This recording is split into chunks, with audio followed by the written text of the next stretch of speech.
மாணவர்கள் 16 வயதுக்கு குறைந்தவர்கள். அந்த 16 வயதுக்கு குறைந்தவர்களை நாங்கள் மிகவும் கவனமாக பார்க்க வேண்டும். ஒவ்வொருவரும், அது ஆண் டீச்சராக, ஆண் பிள்ளை டீச்சராக இருந்தால் என்ன, பெண் டீச்சராக இருந்தால் என்ன, அந்த பிள்ளைகளை நாங்கள் மிகவும் கவனமாக பாதுகாக்க வேண்டும்.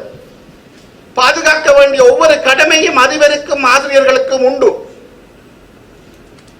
நான் ஒரு பெற்றோர், என்னுடைய குழந்தையை உங்களை நம்பித்தானே நான் பாடசாலைக்கு அனுப்புகிறேன். பாடசாலையில் இப்படி ஒரு சம்பவம் நடைபெற்றது என தொலைபேசி மூலம் தாய் தந்தையருக்கு கூறினால் அவர்களது பாடசாலையா அல்லது களியாட்ட விதியாண்டு களியாட்ட விடுதியாண்டு கேட்க மாட்டார்கள்.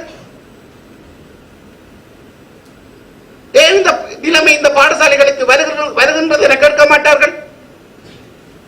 மிகவும் பாதுகாப்பு கூடிய இடம் கல்லூரி. ஏன் ஒழுக்கத்தை சொல்லித்தரும் ஆசிரியருக்கு கீழனுடைய பிள்ளை வளர்ந்து கொண்டிருக்கின்றாள் என எதிர்பார்க்கப்படுகின்ற விடயம்.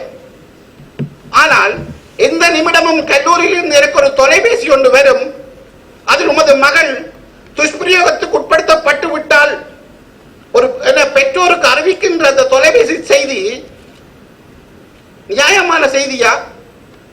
அதுவும் கல்லூரியிலிருந்து செல்லலாமா? நீங்கள் அதிபர்கள், உங்களுடைய ஆசிரியர்களுக்கு நான் என்று கூறுவ அனைத்தையும் போய் பேசுங்கள்.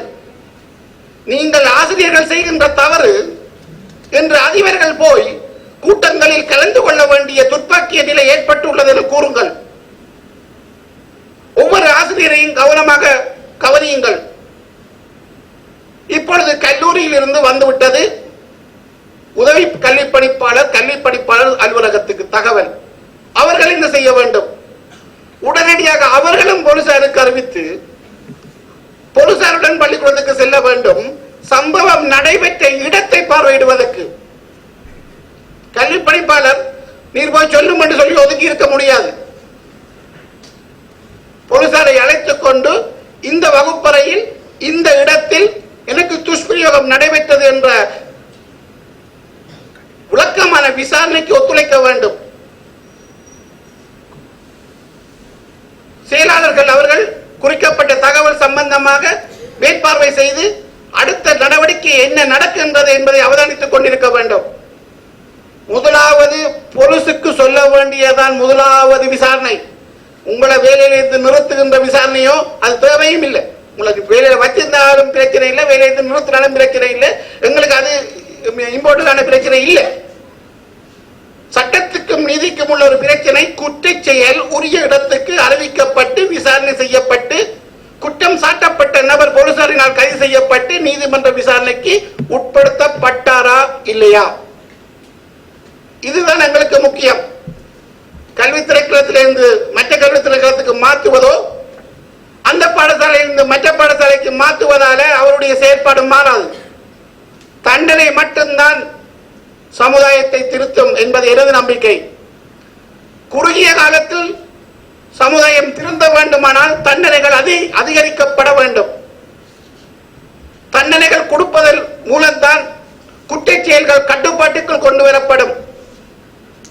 குற்றச் செயலை செய்பவனுக்கு அந்த தண்டனை ஞாபகத்தில் வர வேண்டும். தண்டனைகள் அதிகரிப்பதன் மூலம் குற்றச் செயலை சிந்திப்பதற்கு கூட அவனுக்கு கால அவகாசம் கொடுக்கக்கூடாது. அதனால் தான் சொல்லுகிறேன், குற்றச் செயல்கள் பாலியல் வல்லுறவு குற்றமாக இருந்தால் என்ன, பாலியல் துஷ்பிரயோக குற்றமாக இருந்தால் என்ன, பாலியல் வதை குற்றமாக இருந்தால் என்ன, குறிக்கப்பட்ட ஆசிரியர் அந்த மாணவி மீது பாலியல் துஷ்பிரயோகம் செய்துள்ளார் என்ற தகவல் உங்களுக்கு கிடைத்தவுடன் தயவு செய்து போலீசாருக்கு உடனடியாக அறிவியுங்கள். அதன் பின்னர் நிர்வாக ரீதியாக கல்வி படிப்பாளருக்கு அறிவியுங்கள். உரிய தாய் தகப்பனுக்கு அறிவியுங்கள். தாய் தகப்பனை அழைத்துக் கொண்டு அந்த பிள்ளையை கொண்டு போலீஸ் நிலையத்தில் ஒப்படையுங்கள். மிகுதி வேலையை போலீசாரும் நீதிமன்றமும் பார்த்துக் கொள்ளும்.